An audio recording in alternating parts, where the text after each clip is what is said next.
Halo guys, assalamualaikum, bersama saya Tony dan ini adalah review Poco X7 Pro setelah saya pakai HP ini selama kurang lebih 3 minggu sebagai daily driver saya. Poco X7 sangat menonjolkan performa sebagai daya tarik utamanya. Dibekali dengan MediaTek Dimensity 8400 Ultra yang pakai Big Core di 8 intinya, Cortex A725. Sudah pakai RAM 12GB berjenis LPDDR5X dan penyimpanan 512GB berjenis UFS 4.0. Ponsel ini bisa menghasilkan skor Geekbench di angka 1500-an untuk single core dan 6000-an untuk multi core. Sedangkan untuk skor Antutu-nya bisa menyentuh angka 1,6 jutaan, walaupun klaim dari Poco sendiri bisa menyentuh angka di 1,7 jutaan. Dengan skor Antutu tersebut meletakkan posisi prosesor ini sedikit lebih tinggi daripada Snapdragon 8S Gen 3 dan Snapdragon 7 Plus Gen 3 yang masing-masing skor Antutunya di kisaran 1,5 jutaan. Dan sudah pasti semua jenis aplikasi terutama game bisa dilibas dengan mudah. Iya kan? Ada 7 game yang sudah saya coba di ponsel ini untuk membuktikan ketangguhannya dan semua game yang saya mainkan dengan mode Wild Boost menyala dan masih menggunakan HyperOS 2.0.2. Game pertama yang saya coba adalah Mobile Legends. Game ini saya mainkan dengan settingan FPS dan grafis ultra. Dan selama saya main game ini, FPS-nya itu hampir konsisten di 120 FPS dengan rata-rata FPS di angka 117.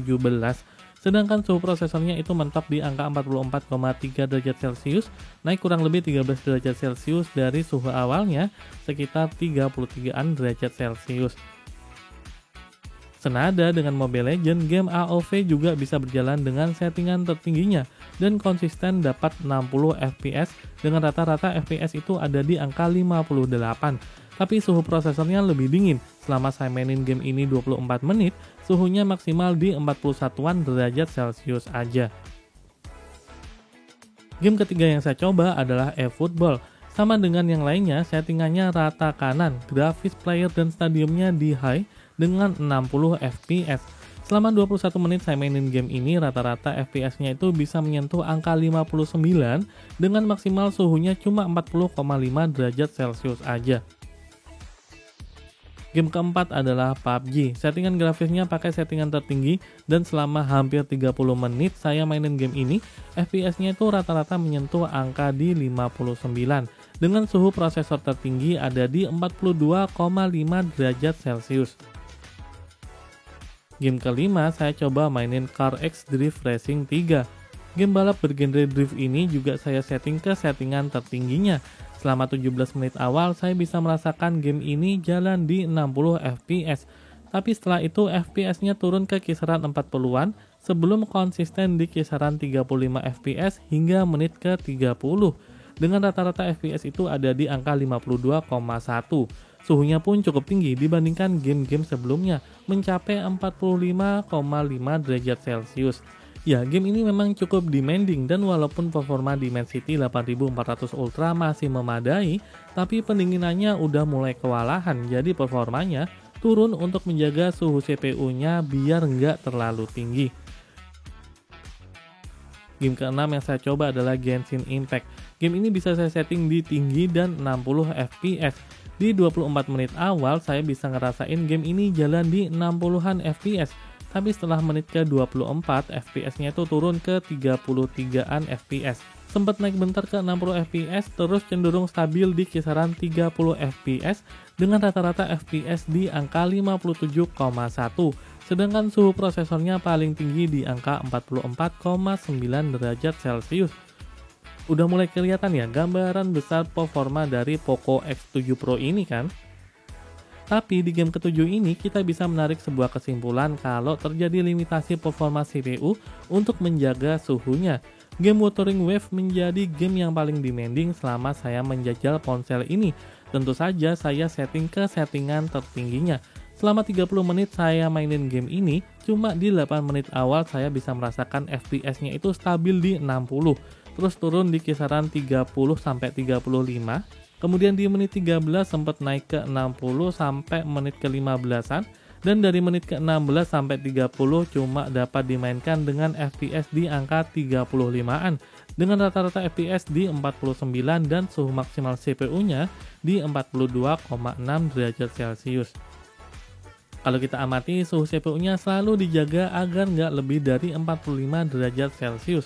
Tentu saja hal ini bertujuan untuk membuat umur smartphone kita lebih lama. Jadi kalau kalian mau main game dalam waktu lama di HP ini, udah jelas butuh cooler eksternal. Performa bagus saja nggak ada artinya kalau nggak ditunjang dengan baterai yang awet. Untungnya, Poco sudah membenamkan baterai berkapasitas 6000 mAh berjenis silikon karbon lithium ion beserta charger berdaya maksimal 90 watt. Udah support power delivery 3.0 dan quick charge 3+. Bisa juga reverse charging dan diklaim bisa terisi penuh hanya dalam waktu 42 menit saja. Tapi sayangnya nggak ada wireless charger di HP ini. Rata-rata saya bisa pakai HP ini selama hampir 2 hari dengan pemakaian yang juga nggak sekedar sosmed, WA, all shop. Saya juga main game dengan mode Wild Boost menyala, brightness kurang lebih 70% dan terkadang pakai paket data ketika saya main game di luar rumah. Sayangnya di statistik baterainya itu nggak bisa menampilkan screen on time, tapi perkiraan saya selalu di atas 5 jam. Sedangkan untuk pengisian dayanya ya bervariasi, nggak bisa seperti klaim Poco. Terkadang ngecas dari 6% ke 100% bisa tuntas dalam 44 menit, terkadang ngisi dari 18% ke 100% dalam 51 menit. Tapi overall ngecasnya udah kenceng dan saya udah puas dengan performa baterai dan chargingnya. Tapi untuk bisa menikmati charger 90 wattnya, jangan lupa untuk mengaktifkan pengisian daya kecepatan tinggi di settingannya. Fitur perlindungan baterainya juga ada, tapi menurut saya standar aja. Bisa membatasi pengisian sampai 80% atau pengisian cerdas dengan mempelajari cara kita mengisi daya. Sayangnya nggak ada pilihan untuk berhenti charging di 90%, yang mana mungkin itu akan berguna untuk saya dan sebagian orang.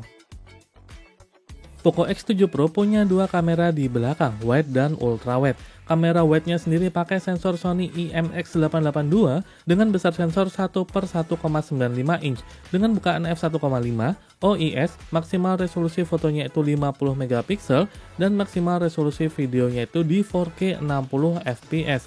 Kamera ultrawide-nya beresolusi 8 megapiksel dengan besar sensor sebesar 1/4 inch, bukaan f2,2 dengan perekaman support hingga 1080p 30 fps. Hasil foto kamera utamanya udah oke banget, baik di kondisi yang penuh cahaya ataupun kondisi kurang cahaya. Detail fotonya kelihatan, saturasi dan kontrasnya cukup natural, enggak terlalu over. Hanya saja terkadang white balance-nya agak off dikit. Ada pula mode 2 kali zoom yang nge-crop hasil dari kamera utamanya, jadi kualitasnya juga sama seperti kamera utamanya. Overall hasil foto dari kamera utamanya ini udah oke banget. Sedangkan untuk kamera ultrawide-nya kualitasnya udah jelas turun ya, karena emang hanya dipakai sebagai pelengkap aja. Tapi paling nggak kamera ultrawide kayak gini lebih berguna dibandingkan kamera telefoto. Sedangkan untuk kamera depannya beresolusi 20 megapiksel, bisa menghasilkan foto yang udah lumayan bagus baik di kondisi penuh cahaya ataupun kondisi low light, dan punya sudut yang lumayan lebar jadi enak kalau dipakai selfie ramean. Ada juga mode portrait di HP ini. Untuk perekaman videonya, walaupun udah dilengkapi dengan OIS atau Optical Image Stabilization, tapi ketika dipakai merekam terkadang masih kelihatan getar-getarnya. Sekalipun ketika dipakai merekam dengan berjalan, masih kelihatan micro jitternya. Kamera belakang Poco X7 Pro, ini resolusi 4K, 30 fps, kondisi lagi jalan. Jadi ini kalau istilahnya lagi nge-vlog, nggak tahu suaranya kedengeran atau enggak, tapi ini kondisi lagi banyak angin ya, kita lihat aja nanti. Video kamera belakang dengan resolusi 1080p, ini untuk kamera yang ultrawide nya, jadi maksimal untuk resolusinya cuma 1080p doang. Kalau kalian ingin nge-vlog dengan kamera yang ultrawide, tampilannya kurang lebih kayak gini, dan dia nggak ada OIS-nya. Ini kamera depan Poco X7 Pro, kondisi lagi jalan. Kalau kamera depannya itu nggak ada OIS-nya, kondisi lagi berangin, nggak tahu suaranya kedengeran atau enggak. Tapi kalau yang 4K tadi kedengeran.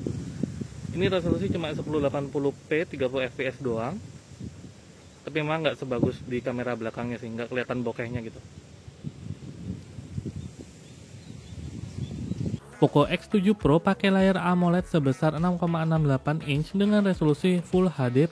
Refresh rate udah bisa sampai 120Hz, mendukung white color gamut DCI-P3, memiliki kemampuan Dolby Vision, HDR10 dan HDR10+ dengan kerapatan pixel 445 ppi. Disematkan pula kaca Gorilla Glass 7i sebagai proteksi selain screen protector bawaan yang udah jadi standar.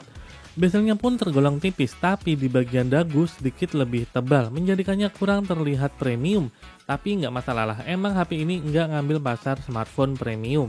Namun sekilas pas saya bandingkan dengan Tecnospark 30 Pro yang sama-sama pakai layar AMOLED, layar X7 Pro ini terlihat kurang berwarna, kayak kurang cerah gitu. Nah ternyata kalian bisa setting-setting aja tuh di bagian settingan tampilan dan kecerahan. Ada beberapa skema pilihan warna, kalau mau warna yang lebih ngejreng pilih aja settingan tersaturasi, dan bisa pilih juga temperatur warnanya. Coba-coba aja deh mana yang cocok buat kamu.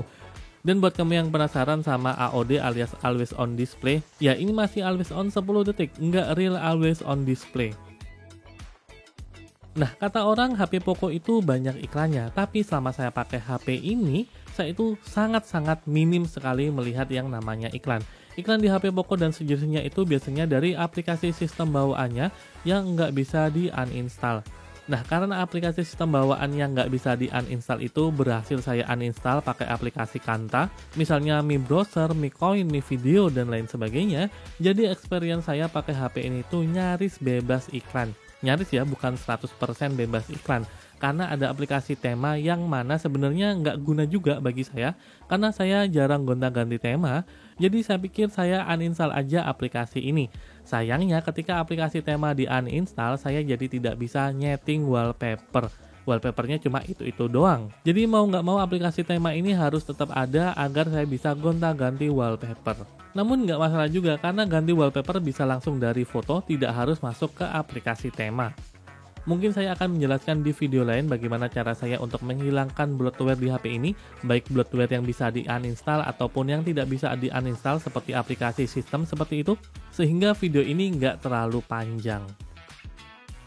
Nah, untuk build quality HP ini sebenarnya sudah cukup solid walaupun frame dan back covernya itu terbuat dari plastik. Desainnya menurut saya cenderung simple yang mana menurut saya sebuah nilai positif.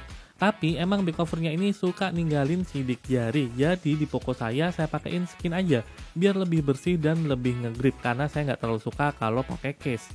HP ini juga merupakan HP Poco pertama yang udah dapat sertifikasi IP68, jadi aman kalau nggak sengaja jatuh ke kolam. HP saya ini pernah kebanting dari ketinggian kurang lebih 75 cm, kebanting ya bukan jatuh, dan untungnya tidak ada cedera berarti di Poco saya ini. Dan bagi saya hal tersebut sudah cukup membuktikan bahwa Poco X7 Pro punya build quality yang cukup oke. Di bagian atas HP ini ada speaker, infrared blaster, dan mikrofon. Di sisi kanan ada tombol volume dan tombol on-off. Di sisi satunya polos aja nggak ada tombol apapun. Sedangkan di bagian bawah sini ada slot nano SIM berjumlah 2 tanpa slot ekspansi memori, USB Type-C 2.0 yang sudah support OTG, mikrofon, dan speaker. Ya speakernya udah stereo tapi memang nggak ada sertifikasi Dolby ataupun tuning by JBL.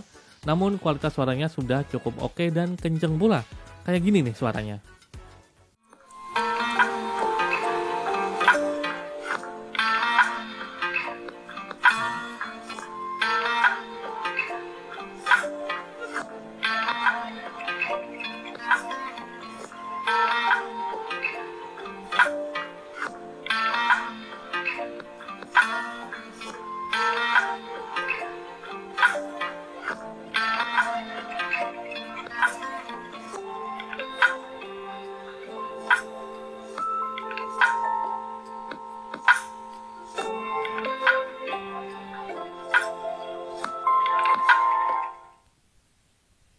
Untuk persensoran semuanya sudah lengkap ya, ada accelerometer, gyro, proximity, kompas, dan untuk sensor sidik jarinya ada di bawah layar.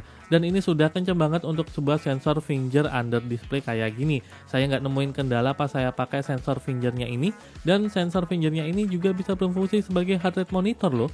Tapi sayangnya cuma bisa ngecek doang, nggak bisa nge-record gitu. Karena memang nggak ada aplikasi kesehatan untuk nge-record heart rate kita. Tapi nggak tahu ya kalau bisa pakai aplikasi pihak ketiga, karena saya juga belum nyoba. Dan untuk mode getarnya ini sudah pakai X-axis linear motor. Jadi getarnya tuh kerasa kayak HP-HP premium pada umumnya. Fitur-fitur pendukung lainnya termasuk lengkap ya, split screen, floating window, bilah kisi untuk aplikasi, hingga fitur-fitur AI mulai dari catatan, galeri, perekaman, subtitle AI, hingga interpreter AI atau penterjemah real time sudah ada di HP ini. Ada juga peningkatan video AI, peningkatan HDR AI, dan MEMC atau motion estimation, motion compensation juga sudah ada di HP ini. Tapi menurut saya hal tersebut adalah fitur-fitur yang nice to have aja, karena selama ini walaupun ada fitur-fitur AI di HP ini, saya jarang banget untuk makainya. Tapi ada satu fitur AI di HP ini yang mulai sering saya pakai, yaitu fitur untuk memperluas gambar dari sebuah foto. Dan hasilnya menurut saya sudah cukup bagus banget. Walaupun kalau diteliti betul-betul masih kelihatan garis yang misahin gambar asli dan gambar buatan AI. Tapi untuk sekilas hasilnya sudah lumayan bagus menurut saya. Mungkin kalau kalian tertarik bisa tulis di kolom komentar sehingga saya bisa buat video untuk ngebahas fitur-fitur AI yang ada di Poco X7 Pro ini. HP ini nyaris tanpa kekurangan, namun ada satu hal yang membuat pembeli Poco pas awal rilis kayak saya ini kecewa, yaitu harga.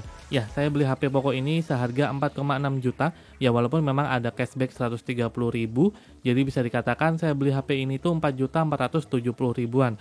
Tapi beberapa hari yang lalu pas saya cek, harganya itu turun jadi 4.175. Ya walaupun itu juga harus pakai voucher dari platform Allshop-nya. Tapi tetap aja hanya dalam 2 minggu nilai HP ini tuh menyusut 300 ribuan. Dan pas saya buat video ini saya cek lagi harganya itu 4,4 jutaan. Hal ini emang menguntungkan bagi orang yang belum beli Poco, tapi cukup membuat kecewa orang-orang yang udah beli dari awal pertama rilis. Jadi kayak nggak kerasa spesial aja HP Poconya. Dan bukannya nggak mungkin pas perilisan Poco F7 nanti bisa-bisa HP ini tuh udah nangkring di angka 3 jutaan. Aduh. Oke, jadi kesimpulan HP ini adalah seperti ini. Untuk kelebihan HP ini adalah harganya yang relatif terjangkau, performa tinggi, baterai awet, build quality yang mantap, waterproof, layar juga mantap, kameranya juga jernih. Nah, untuk kekurangannya ini bersifat subjektif. Yang pertama adalah iklan, tapi ini relatif untuk setiap orang. Dan kedua adalah harga gampang jatuh karena voucher dari Allshop yang gila-gilaan. Jadi udah mantap untuk beli HP ini.